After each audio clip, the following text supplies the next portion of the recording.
मैथिली कोकिल के नाम से प्रसिद्ध विद्यापति के पदावली का आज हमें चर्चा करना है। तो उनके पदावली के संदर्भ में चर्चा करने से पहले उनके बारे में जान लेना आवश्यक है कि विद्यापति कैसे कवि हैं, उनकी काव्य दृष्टि क्या है। तो इन सब के संदर्भ में चलिए पहले जान लेते हैं।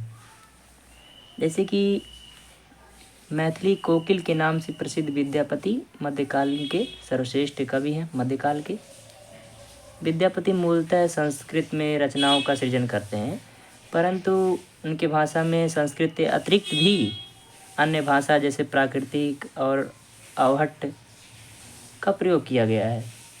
देशज भाषा को वे सर्वश्रेष्ठ मानते हैं और इसी के संदर्भ में वे कुछ पंक्तियाँ कहते हैं कि सक्कै बाणी बहुजन भावई, पाउम रस को मम न पावई, दिसिल बाड़ा सब जन मिठा, तम तैसण जपव आट्टा। कहने का अर्थ यह है कि उन्होंने अपनी भाषा की श्रेष्ठता को बताया और साथ ही साथ यह भी कहा कि संस्कृत भाषा जो है, संस्कृत भाषा वो देवों की भाषा है। और उनके यदि रस के संदर्भ में बात कर ली जाए तो उन्होंने अधिकांश पद वीर श्रृंगार रस और भक्ति रस के त्रिवेणी रसों से युक्त पद उन्होंने लिखा है। साथ ही साथ उन्होंने विद्यापति द्वारा राधा कृष्ण के संबंधित मैथिली भाषा में बद्ध पदों को पदावली से संग्रहित किया है और तथा उनके अन्य पदों को जॉर्ज ग्रियर्सन, रामकृष्ण बेनीपुरी द्वारा भी संग्रहित किया गया है। और इन्होंने अपनी भाषा में हास परिहास, व्यंग विनोद आदि को भी सम्मिलित किया है और ग्रामीण स्तर पर इनके गीत, इनके जो प्रणय संबंधी गीत हैं आज भी गाए जाते हैं। चलिए फिर हम चर्चा करते हैं विद्यापति की पदावली पर, जहाँ उन्होंने पहला पद लिखा है कि माधव बहुत मिनती करतोय, दय तुलसी तिल दे समरिपुन, दया जाना बिना छाड़ा भी मोय, माधव बहुत मिनती करतोय। गणित दोसर गुण लेस न पाओ भी, जब तुह करब विचार, तुह जगत जगन्नाथ कहाओसी, जग बाहिर नहीं छार, किए मानुष पशु पक्षी भाए जन्मिए, अथवा कीट पतंग कर्म विपाक, गतागत पुन पुन मत रह तुए प्रसंग, बनई विद्यापति अतिशय कातर, तरईत इत भाव सिंधु, तुए पद पल्लव करी अवलंबन, तिल एक देन दीन बंधु। विद्यापति ने अपनी भाषा को बहुत ही सरल रूप से प्रकट करते हुए इस पद को लिखा है।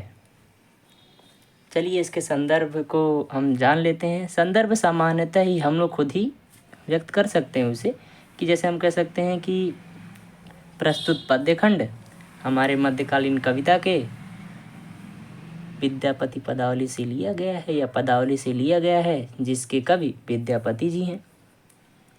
अब उनके प्रसंग के बारे में चर्चा की जाए तो यदि आप कविता को पूरा पढ़ लेते हैं तो उसके बाद उसके प्रसंग को अपने आप बना सकते हैं या उसके भावार्थ को जानकर ही उसका प्रसंग लिख सकते हैं।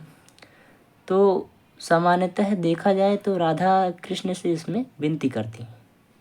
ये बसंत ऋतु का मौसम है। तो चलिए प्रारंभ करते हैं। माधव बहुत मिनती करतोय। कहने का अर्थ यह है कि माधव को ही यहाँ पे कृष्ण से संबोधित किया गया है और विनती कौन करता है? राधा करती हैं। माधव, कृष्ण, गिरधर, गोपाल, ये कृष्ण के अनेक नाम हैं। तो उन्हीं के संदर्भ में माधव आया है।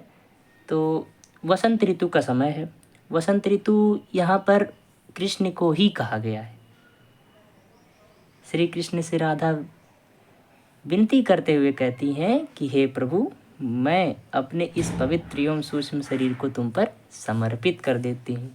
दया तुलसी तिल देह समीरपुन, दया जाना बिना छाड़ा भी मोय। मैं अपने इस पवित्र एवं सूक्ष्म शरीर को तुम पर समर्पित करती हूँ, मुझ पर दया करना मत छोड़ना। गणित दोसर गुण लेस न पाओ भी, जब तुम करब विचार, तुम जगत जगन्नाथ कहा उसे, जग बाहिर नहीं छारी। कहने का ये अर्थ यह है कि जब तुम मेरे संदर्भ में विचार करोगे, गणना करके भी मेरी दूसरी विशेषता नहीं पाओगे। गणित दोसर गुण लेस न पाओ। तुम गणना करके भी मेरे अंदर कोई दूसरा गुण नहीं पाओगे, केवल एक ही गुण मिलेगा, वह केवल तुम्हारी भक्ति है और कुछ नहीं। तुम जगत जगन्नाथ कहा। हे कृष्ण, तुम तो इस जग के स्वामी हो, जग बाहिर नहीं छारी, और तुम्हारा एक एक कण इस संसार से बाहर नहीं है। तुम यानी कि सब पर नज़र रखते हो, यह संसार तुमसे बाहर नहीं है।